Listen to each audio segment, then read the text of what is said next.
एक छोटे से गांव में एक संयुक्त परिवार रहता था। घर में सास ससुर, उनका बेटा और नई नई शादी होकर आई बहू रहती थी। बहू का नाम था राधा। बाहर से देखने में राधा बहुत सीधी साधी लगती थी, लेकिन उसके अंदर एक बहुत बड़ी आदत थी, बेहद कंजूसी। उसे हर चीज में बचत करनी होती थी, चाहे वो चीज कितनी ही जरूरी क्यों ना हो। शादी के कुछ दिनों बाद ही राधा ने घर का पूरा हिसाब अपने हाथ में ले लिया। वो रोज के खाने पीने का सामान खुद खरीदती और खुद ही रसोई में खाना बनाती। शुरू में सबको लगा कि वो समझदार और जिम्मेदार है, लेकिन धीरे धीरे घर वालों को उसकी असली आदत समझ आने लगी। राधा हमेशा सस्ता और घटिया सामान ही खरीदती थी। दाल हो या चावल, वो सबसे सस्ती क्वालिटी लेती। सब्जियां भी ऐसी लेती जो आधी सड़ी हुई या बहुत पुरानी होती, क्योंकि वो कहती थोड़ी सस्ती मिल रही है तो क्या फर्क पड़ता है, पेट तो भर ही जाएगा। सास कई बार उसे समझाती कि घर में खाने का मामला है, इसमें क्वालिटी जरूरी होती है, लेकिन राधा हर बार एक ही जवाब देती, इतना खर्च करने की क्या जरूरत है, बचत ही असली समझदारी है। एक दिन राधा ने पूरे हफ्ते का राशन खरीदने का फैसला किया।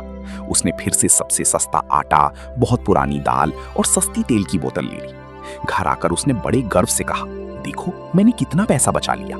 लेकिन किसी ने उसकी तारीफ नहीं की, सब चुपचाप रह गए। उस दिन उसने खाने में दाल रोटी बनाई। जैसे ही सबने पहला निवाला लिया, रोटी बहुत कड़ी थी और दाल में अजीब सा स्वाद था। ससुर ने खांसते हुए कहा, बेटी ये खाना ठीक नहीं लग रहा। सास ने भी धीरे से कहा, थोड़ी अच्छी चीज ले आती तो क्या जाता। लेकिन राधा ने फिर वही बात दोहराई, स्वाद से पेट नहीं भरता, पैसे बचने चाहिए। घर में धीरे धीरे सब परेशान होने लगे। बच्चे खाना खाने से मना करने लगे और बड़ी लोग भी बस मजबूरी में खाना खाते। लेकिन राधा को अपनी गलती नजर नहीं आती थी। वो हर बार यही सोचती कि वो बहुत समझदारी का काम कर रही है।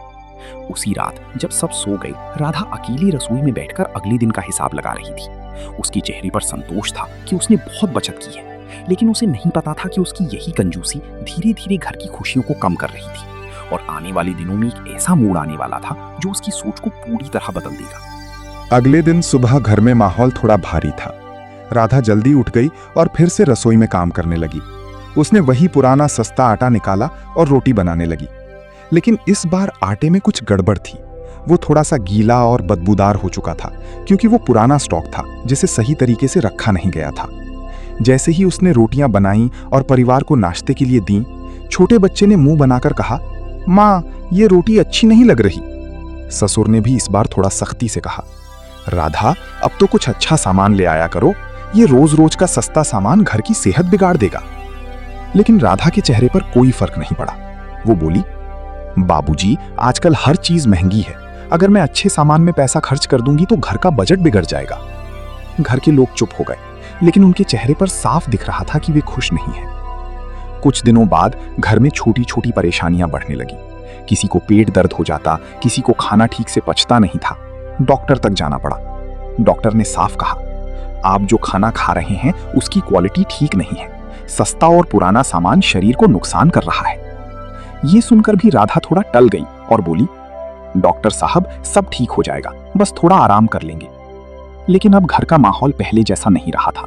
सास चुप रहने लगी थी, ससुर कम बोलते थे और बच्चे राधा से दूर रहने लगे थे। इसी बीच एक दिन राधा बाजार गई और उसने फिर वही किया, सबसे सस्ता सामान, सबसे पुराना दाल चावल और घटिया तेल ले आई।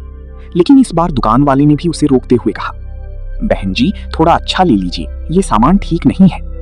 राधा ने मुस्कुराकर वही पुराना जवाब दिया, मुझे अपना बजट पता है।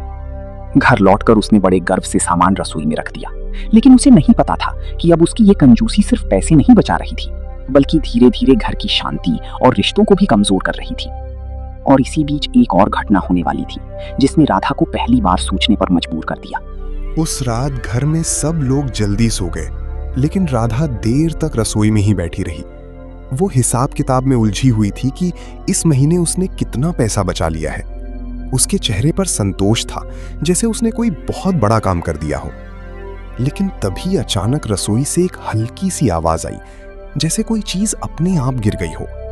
राधा ने मुड़कर देखा तो पानी का मटका थोड़ा हिल गया था।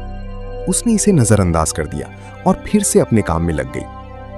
अगली सुबह जब वो उठी तो देखा कि घर में सब कुछ थोड़ा अजीब सा लग रहा था। बच्चे अब नाश्ता करने से और भी ज्यादा मना करने लगे थे।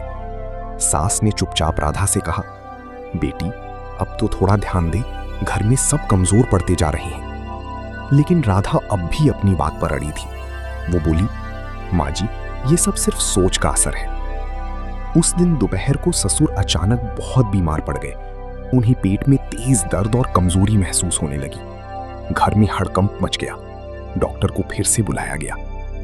डॉक्टर ने जांच करने के बाद साफ कहा, इनकी हालत खराब खाने की वजह से हुई है।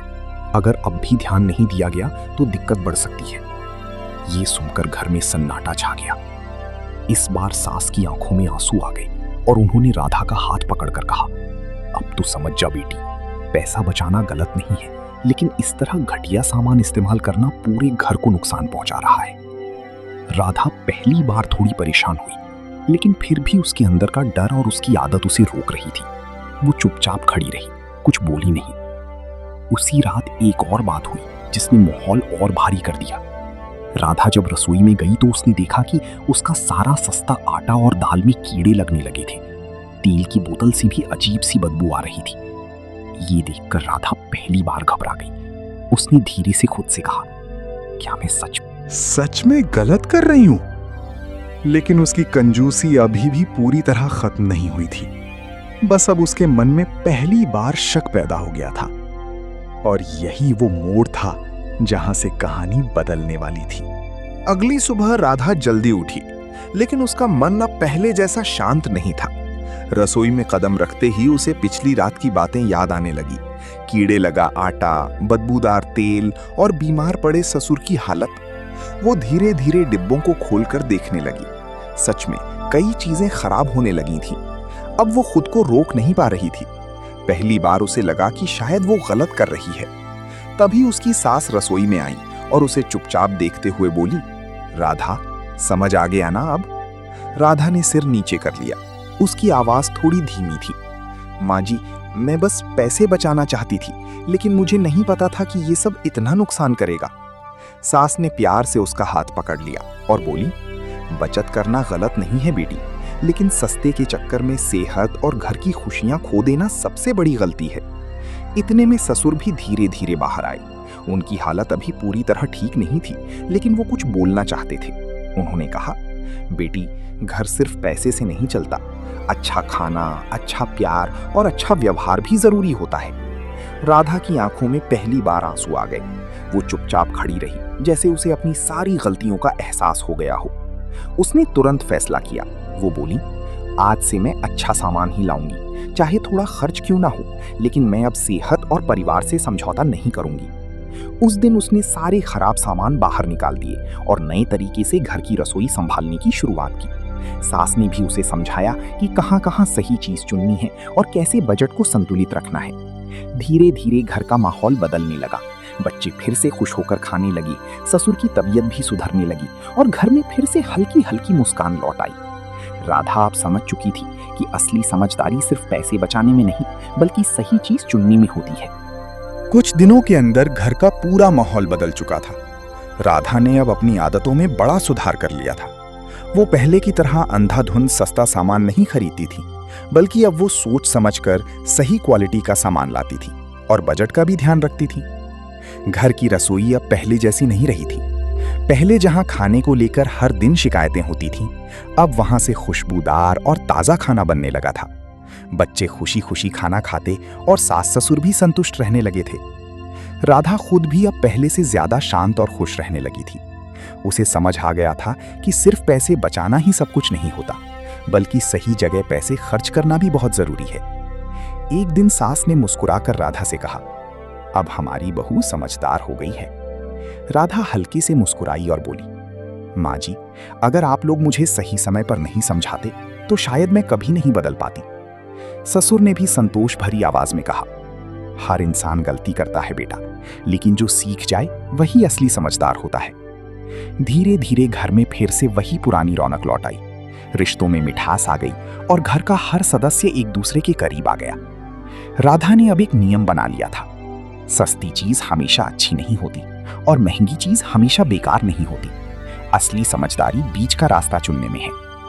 उस दिन के बाद राधा की कंजूसी धीरे धीरे समझदारी में बदल गई और घर एक बार फिर खुशियों से भर गया। इस कहानी से हमें ये सीख मिलती है कि बचत करना अच्छी आदत है, लेकिन सेहत और रिश्तों से समझौता करके की गई बचत कभी फायदेमंद नहीं होती। समझदारी इसी में है कि हम सही जगह पर सही चीज चुनें।